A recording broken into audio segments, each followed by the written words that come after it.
182 కోట్ల రూపాయలు బకాయిలన్నీ కూడా తీర్చి నేడు తలుపులు తెరుచుకుంటున్న ఈ డైరీలో దేశంలోనే కాకుండా ప్రపంచంలోనే అతిపెద్ద కోఆపరేటివ్ డైరీ అయిన అమూల్ ను తీసుకురావడమే కాకుండా అతిపెద్ద కోఆపరేటివ్ డైరీ అయిన అమూల్ వారు 385 కోట్ల రూపాయల పెట్టుబడి కూడా ఇదే డైరీలో పెడతా ఉన్నారు అని చెప్పడానికి సంతోషపడతా ఉన్నా. కోఆపరేటివ్ రంగంలో ఉన్న ఈ లాభాలను కూడా ప్రతి 6 నెలలకు ఒకసారి కూడా బోనస్ ఇచ్చి ఇదే డైరీకి పాలు పోస్తా ఉన్న ఈ అక్క చెల్లెమ్మలకు ఒకసారి, ఇదే అక్క చెల్లెమ్మలకు 6 నెలలకు ఒకసారి బోనస్ రూపేణ లాభాలను కూడా పంచిపెట్టే ఒక గొప్ప కార్యక్రమానికి కూడా ఈ రోజు శ్రీకారం చుడతా ఉన్నా. ఆంధ్రప్రదేశ్ రాష్ట్రంలో పాల రైతులను ఆర్థికంగా బలోపేతం చేయాలన్నటువంటి లక్ష్యంతో గత ప్రభుత్వంలో వైఎస్ జగన్మోహన్ రెడ్డి పాల విలువ కార్యక్రమం ద్వారా అమూల్ సంస్థ ద్వారా పాలు కొనుగోలు చేసేందుకు రైతులకు మేలు చేశారు.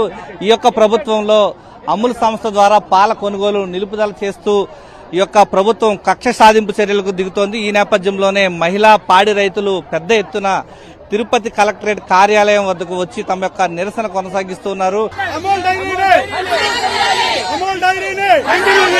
మహిళా పాడి రైతుల్ని